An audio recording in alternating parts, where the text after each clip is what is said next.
ಕರ್ನಾಟಕ ರಾಜ್ಯಾದ್ಯಂತ ಬಹಳ ಪ್ರಸಿದ್ಧವಾದಂಥ ಹೆಸರು. ತಮಗೆಲ್ಲರಿಗೂ ಗೊತ್ತಿರುವಂತೆ ಇಂಥ ಒಂದು ಕಾರ್ಯಕ್ರಮ ಇದೆ, ತಮ್ಮ ನೀವು ಬರಬೇಕು ಅಂತಂದ್ರೆ ನಾ ಬರ್ತೀನಿ ರೀ ಖಂಡಿತ ಅಂತ ಹೇಳಿದರು. ಇನ್ನೊಬ್ಬರು ಖ್ಯಾತ ಚಿಂತಕರು ಬಂದಿದ್ದಾರೆ ನಮ್ಮನ್ನು ಉದ್ದೇಶಿಸಿ ಮಾತನಾಡೋದಕ್ಕೆ. ಡಾಕ್ಟರ್ ರಾಜಶೇಖರ್ ಮಾಂಗ್ ಸರ್ ಅವರು ಅದ್ಭುತ ಚಿಂತಕರು, ಮಾತುಗಾರರು. ಅವರು ಮಾತುಗಳನ್ನು ಕೇಳಬೇಕು.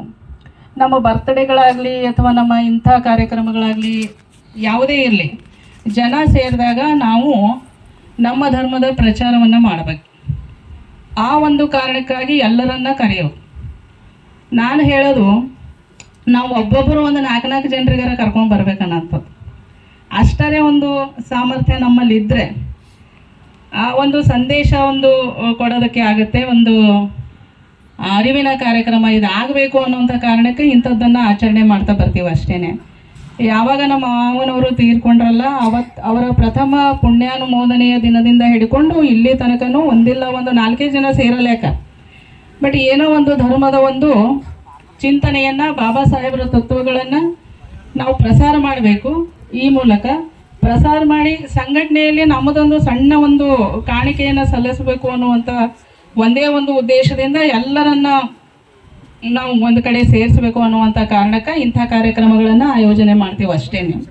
ಎಲ್ಲೇ ಇರಲಿ, ನಾವು ಈಗ ಮಾಡೋದು, ಇನ್ನು ಮುಂದೆ ಮಾಡೋದು ಯಾವುದೇ ಕಾರ್ಯಕ್ರಮ ಇರಲಿ, ನಾವು ಬೇಸರ ಮಾಡ್ಕೊಳ್ಬಾರ್ದು ಅನ್ನುವಂಥದ್ದು. ಏನಪ್ಪ ಇಂಥ ದಿನಕ್ಕೆ ಕರೀತಾರೆ ಇವರು, ಪದೇ ಪದೇ ಇಂಥ ಕಾರ್ಯಕ್ರಮ ಮಾಡ್ತಾರೆ ಅಂತ ಅಂದ್ಕೊಳ್ಬಾರ್ದು. ಹಂಗೆ ಒಂದು ವೇಳೆ ಅಂದ್ಕೊಂಡಿವಂದ್ರೆ ನಾವು ಸಂಘಟಿತರಾಗಲಿಕ್ಕೆ ಸಾಧ್ಯ ಇಲ್ಲ. ನಮ್ಮಲ್ಲಿ ಚಿಂತನೆ ಮಂಥನೆಗಳು ಆಗಲಿಲ್ಲ, ವಿಚಾರ ವಿನಿಮಯ ಆಗಲಿಲ್ಲ, ಹೊಸ ಹೊಸ ವಿಷಯಗಳು ನಾವು ತಿಳ್ಕೊಂಡಿಲ್ಲ ಅಂತಂದ್ರೆ ನಾವು ಸಂಘಟಿತರ ಆಗಂಗಿಲ್ಲ. ಮತ್ತು ನಾವು ಸಂಘಟಿತರ ಆಗಲಿಲ್ಲ ಅಂತಂದರೆ ನಾವು ಒಳ್ಳೆಯ ಜೀವನ ಮಾಡಲಿಕ್ಕಾಗಂಗಿಲ್ಲ. ನಮ್ಮ ಹಕ್ಕುಗಳಿಗಾಗಿ ನಾವು ಹೋರಾಟ ಮಾಡಲಿಕ್ಕೆ ಸಾಧ್ಯ ಆಗಂಗಿಲ್ಲ, ಅವುಗಳನ್ನು ಕಾಪಾಡ್ಕೊಳ್ಳೋಕ್ಕೆ ಸಾಧ್ಯ ಆಗೋದಿಲ್ಲ ಅನ್ನುವಂಥ ಕಾರಣಕ್ಕೆ ಇಂಥ ಕಾರ್ಯಕ್ರಮಗಳನ್ನು ಮಾಡೋದು. ನಾನು ಈ ವೇದಿಕೆಯ ಮೂಲಕ ಈ ಒಂದು ಪವಿತ್ರವಾದಂಥ ದಿನದಂದು ಎಲ್ಲರಲ್ಲಿ ಮನವಿ ಮಾಡ್ಕೊಳ್ತೇನೆ, ನಿಮ್ಮಲ್ಲಿ ಯಾವುದೇ ಕಾರ್ಯಕ್ರಮ ಇರಲಿ, ಆ ನೆಪದೊಳಗೆ ನೀವು ಇಂಥ ಕಾರ್ಯಕ್ರಮಗಳನ್ನು ಆಯೋಜನೆ ಮಾಡಿರಿ. ಯಾರು ಬರ್ತಾರೆ ಬಿಡ್ತಾರೆ ಅನ್ನುವಂಥ ಚಿಂತೆ ಮಾಡಬೇಡ್ರಿ. ಒಂದು 4 ಜನ ಪ್ರಜ್ಞಾವಂತರು ಬಂದ್ರೂ ಚಿಂತೆ ಇಲ್ಲ, ಅವರಿಂದ ಒಂದು 40 ಜನ ಏನಾಗ್ತಾರೆ, ಒಂದು ಅರಿವು ಜಾಗೃತ ಆಗ್ತದೆ 40 ಜನರಲ್ಲಿ ಅನ್ನುವಂಥದ್ದು ನನ್ನ ಒಂದು ವೈಯಕ್ತಿಕ ಅಭಿಪ್ರಾಯ ಆಗಿರೋದ್ರಿಂದ ಇಂಥ ಕಾರ್ಯಕ್ರಮವನ್ನು ನಾವು ಆಯೋಜನೆ ಮಾಡ್ತಾ ಇದ್ದೇವೆ. ಯಾವಾಗಲೂ ನಮ್ಮ ಇವತ್ತೇನೋ ಓಪನಿಂಗು ಭಾಳಷ್ಟು ಜನ ಟೀಚರ್ಸ್ ಇರೋ ಕಾರಣದಿಂದಾಗಿ ಬರಲಿಕ್ಕೆ ಆಗಲಿಲ್ಲ, ಚಿಂತೆ ಇಲ್ಲ.